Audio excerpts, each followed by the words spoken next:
Hi and welcome to Penser Bank and our analyst presentation with Zwipe. My name is Markus Almerud and I'm an analyst here at the bank. Today I have with me Robert Puskaric, who's CEO of Zwipe. Hi Robert. Hi Markus, pleasure to be here with you today.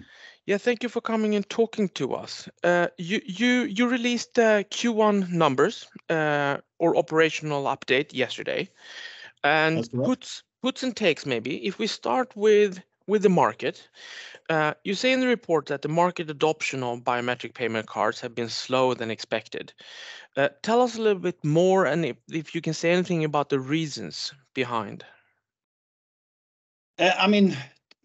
First, the introduction of any new technology tends always to move slower than expected at the start, right?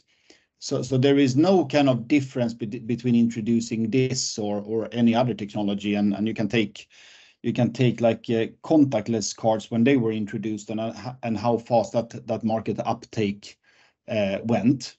Mm-hmm. And of course there were also some a lot of issues with chip and pin introductions and contactless, but when the market takes off, usually then it goes very, very fast. So you can call it a catch-up effect if you want to. When people are aware that the offering exists, when all the kind of technical things are solved, things tend to go really, really fast, right? No, I think that we are, maybe not moving as fast as we wish, but the market is definitely moving, and there is a lot of interest in the market. So it's kind of not standing still. There is a lot of preparations going on in the background. And then, of course, you can also say that many global financial institutions have other type of challenges right now as well, which is kind of not really helping us out in moving this forward. So maybe kind of new payment technology is not highest on their agenda right now, but as the financial market continues to stabilize, hopefully that will help us as well in moving this forward. And do you think that's what's needed, or do you think anything else that needs to be to come into place for this to really take off? Is it the war needs to be taken away, or other things? I don't think that it has anything to do at the moment with kind of the cost or the price of the card, which is not really a factor here. It is like the benefit of introducing this type of cards and products is of course well understood, and when that is kind of spread across all continents and all customers, of course the adaptation will increase. Mm-hmm. But I mean, we see many encouraging signs, as we said also in our second half report for 2022, that 2023 will be an inflection point, and there are many more pilots that are in the making, and there are commercial deployments that are taking place. So we continue to see that 2023 will be the year of many more deployments, but we are still early in 2023. We are reporting Q1 right now, and whatever happens in the market and whoever is launching, that is good for Zwipe as well. So I mean, if the broader market of biometric payment cards is picking up, whoever is launching of our competitors or partners, that is eventually good for Zwipe, because we are getting the market started, so to say. And then in all kind of interactions that we are having with customers and partners, the interest remains extremely high, right? So it's like it is about getting into their agenda in terms of priorities on everything else they are doing at the moment, to kind of accelerate the adaptation of this new technology.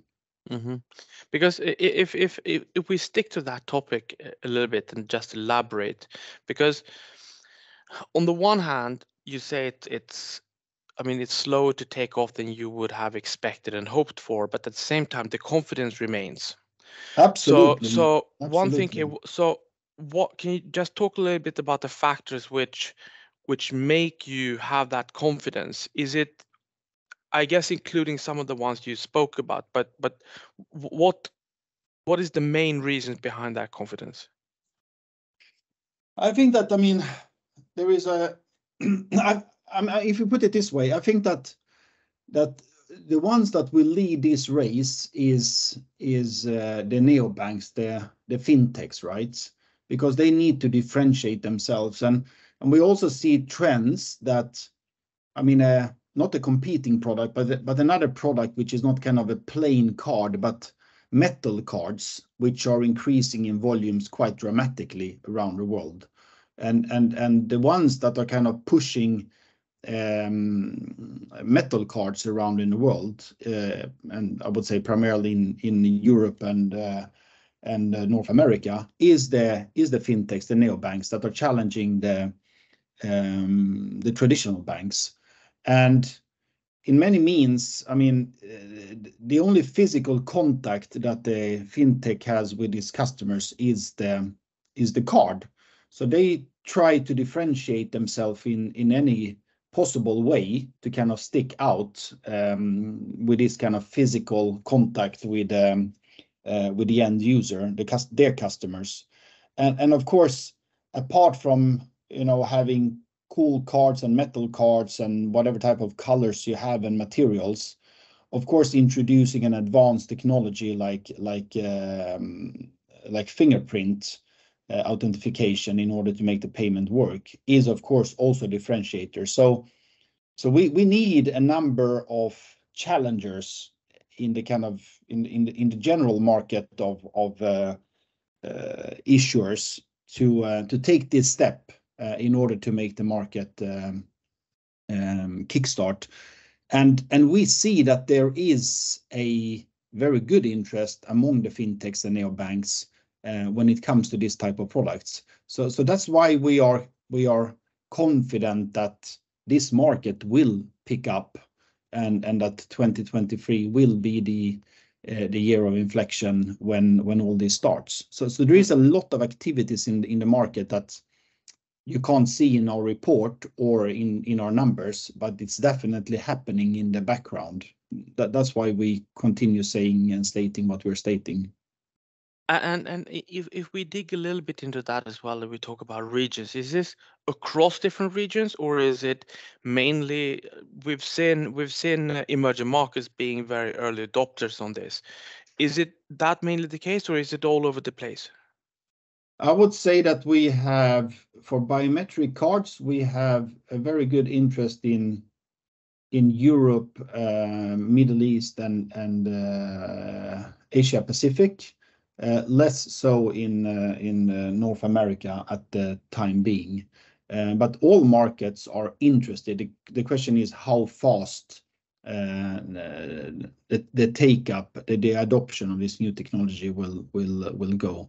And of course, you also have to study the markets in terms of, you know, how high are they on contactless payments today? Meaning the infrastructure that it is deployed out there, that in some markets is much higher than others.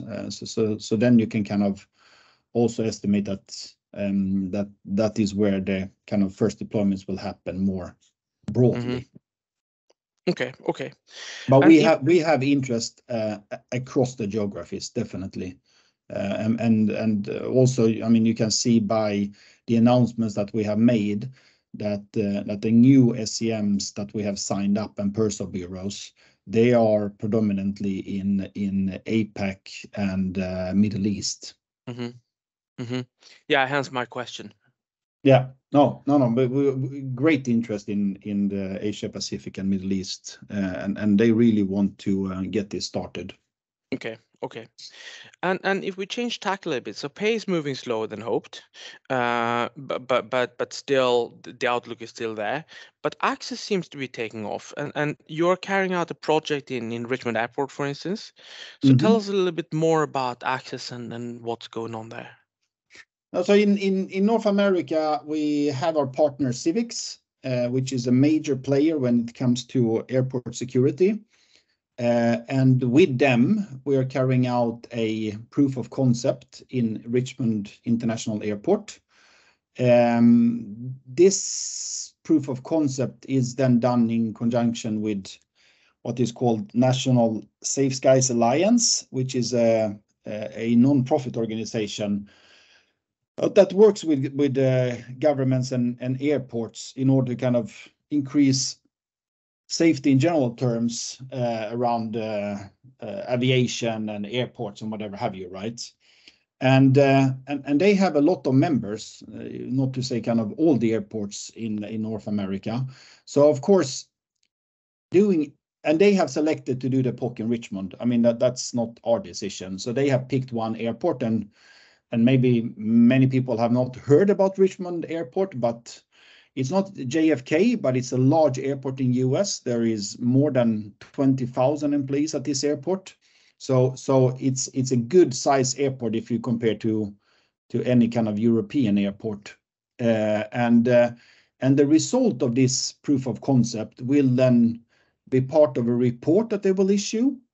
So they are doing kind of a broader program to look at how security can be increased, and our product and biometrical cards is one part of this study. But the report will then be released to all the members with a recommendation on how to increase security. And that will reach all airports. So of course, we are working hard in order to make this POC successful, and that the recommendation, of course, will go out to all airports in US that they should deploy this type of technology going forward. And then when the report is there, then of course we can work in a different way to talk to all these different airports, since they will have the report in their hand stating that this is a good way to move forward. So that's really good, going according to plan. And on airports, I think last time we spoke about Fraport. Yep. And what's going on in Europe. And could we get an update on what's happening on Fraport and the Frankfurt airport? I mean, as we have said before, and which is publicly also announced, is that we have done a proof of concept with Fraport that was carried out very successfully, which means that everything was validated to work, and they have a full understanding of the benefits that the introduction of these technologies will bring to Frankfurt Airport and Fraport in general as well. The actual date for when the RFQ process will start, we don't have that, and we are waiting for the RFQ process to start. We don't have the visibility exactly when, because we know that they are busy with another RFQ, which is in the kind of nearby areas, but not this specific topic. But in the meantime, we are not sitting still in Germany or DACH. So we are plowing ahead and making preparations in order to kind of increase the likelihood for a win. So we are signing up partners in this space in that geography in order to be able to carry out the RFQ with a high success rate, of course, and also then being able to be a trustworthy partner to Fraport going forward. So we need more boots on the ground, which we are then establishing through partnerships in Germany, Austria, and Switzerland as we speak. We have not announced that, but we have signed a number of partnerships in that geography. But also on that topic, if you just allow me, Markus, I mean, of course.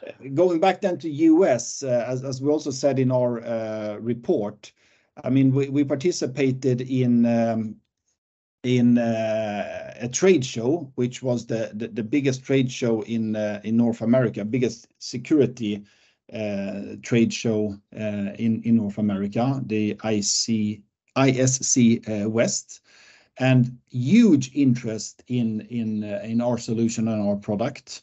That led to a number of lead qualifications, both with system integrators, security engineering companies, value-added distributors, and also directly with enterprises that want to validate this technology on their facilities. So it's extremely encouraging signs and outcome of participating in this trade show.